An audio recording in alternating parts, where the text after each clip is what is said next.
नमस्ते, मेरे चैनल में आपका स्वागत है। मेरा चैनल यदि आपको पसंद आए तो लाइक, सब्सक्राइब तथा शेयर करें। जिन्होंने भी मेरे चैनल को सब्सक्राइब किया है उन्हें धन्यवाद। जो इस चैनल पर नए हैं वे सब्सक्राइब करें ताकि आगे आने वाली वीडियो उन्हें मिल सके। धन्यवाद। आज मैं आपको हिंदी में प्रसिद्ध व्यक्ति नागार्जुन की लेख हिमालय की बेटियां सुनाने जा रही हूँ। यह कक्षा 7 की पाठ्य पुस्तक वसंत से लिया गया है। इस लेख का शीर्षक है हिमालय की बेटियां और लेख इस प्रकार है। अभी तक मैंने उन्हें दूर से देखा था। बड़ी गंभीर, शांत, अपने आप में खोई हुई लगती थी। संभ्रांत महिला की भांति वे प्रतीत होती थीं। उनके प्रति मेरे दिल में आदर और श्रद्धा के भाव थे। माँ और दादी, मौसी और मामी की गोद की तरह उनकी धारा में डुबकियां लगाया करता।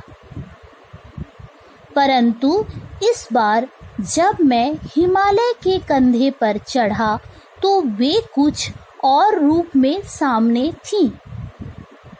मैं हैरान था कि यही दुबली पतली गंगा, यही यमुना, यही सतलुज समतल मैदानों में उतरकर विशाल कैसे हो जाती है।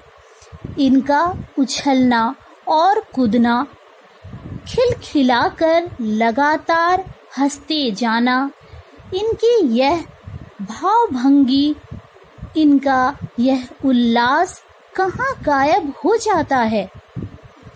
मैदान में जाकर किसी लड़की को जब मैं देखता हूँ, किसी कली पर जब मेरा ध्यान अटक जाता है, तब भी इतना कौतूहल और विस्मय नहीं होता जितना कि इन बेटियों की बाल लीला देखकर। कहाँ ये भागी जा रही है? वह कौन लक्ष्य है जिसने इन्हें बेचैन कर रखा है? अपने महान पिता का विराट प्रेम पाकर भी अगर इनका हृदय अतृप्त ही है तो वह कौन होगा जो इनकी प्यास मिटा सकेगा? बर्फ जली नंगी पहाड़ियाँ, छोटे छोटे पौधों से भरी घाटियाँ, बंधुर अधित्यकाएं, सरसब्ज उपत्यकाएं, ऐसा है इनका लीला निकेतन। खेलते खेलते जब ये जरा दूर निकल जाती है तो देवदार, चीड़, सरो, चिनार, सफेदा, कैल के जंगलों में पहुंचकर शायद इन्हें बीती बातें याद करने का मौका मिल जाता होगा। कौन जाने बुढ़ा हिमालय अपनी इन नटखट बेटियों के लिए कितना सिर ढूंढता होगा। बड़ी बड़ी चोटियों से जाकर पूछिए तो उत्तर में विराट मौन के सिवाय उनके पास और रखा ही क्या है। सिंधु और ब्रह्मपुत्र, ये दो ऐसे नाम हैं जिनके सुनते ही रावी, सतलुज, व्यास, चनाब, झेलम, काबुल, कपिशा, गंगा, यमुना, सरयू, गंडक, कोशी आदि हिमालय की छोटी बड़ी सभी बेटियां आंखों के सामने नाचने लगती है। वास्तव में सिंधु और ब्रह्मपुत्र स्वयं कुछ नहीं है।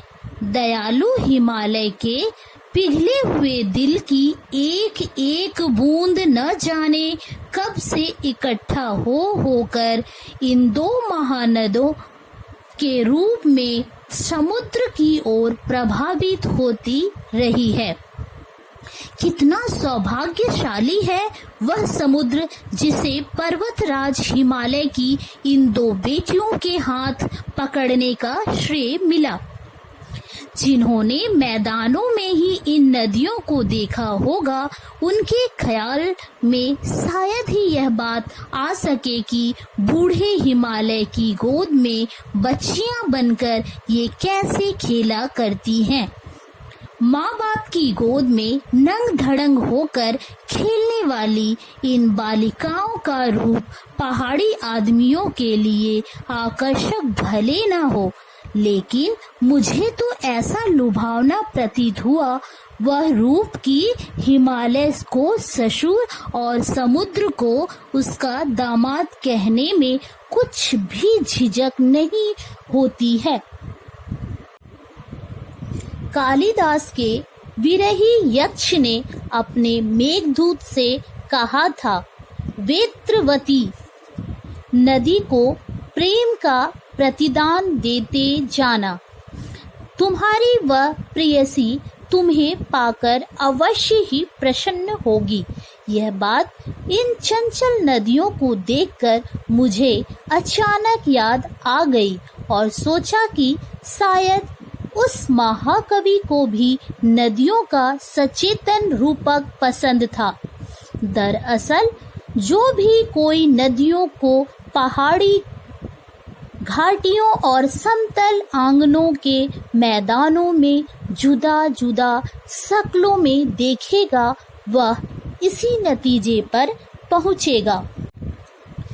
काका कालेलकर ने नदियों को लोक माता कहा है, किंतु माता बनने से पहले यदि हम उन्हें बेटियों के रूप में देख लें तो क्या हर्ज है। और थोड़ा आगे चलिए, इन्हीं में अगर हम प्रेयसी की भावना करें तो कैसे रहेगा। ममता का एक और भी धागा है जिसे हम इनके साथ जोड़ सकते हैं। बहन का स्थान कितने कवियों ने इन नदियों को दिया है। एक दिन मेरी भी ऐसी भावना हुई थी। तो लिंड तिब्बत की बात है, मन उछट गया था, तबीयत ढीली थी। सतलज के किनारे जाकर बैठा था। दोपहर का समय था, पैर लटका दिए पानी में। थोड़ी ही देर में उस प्रगतिशील जल ने असर डाला, तन और मन ताजा हो गया तो लगा मैं गुनगुनाने, जय हो सतलज बहन तुम्हारी, लीला अचरज बहन तुम्हारी, हुआ मुदित मन हटा खुमारी, जाऊं मैं तुम पर बलिहारी। तुम बेटी यह बाप हिमालय, चिंतित पर चुपचाप हिमालय, प्रकृति नटी के चित्रित पट पर, अनुपम अद्भुत छाप हिमालय, जय हो सतलज बहन तुम्हारी।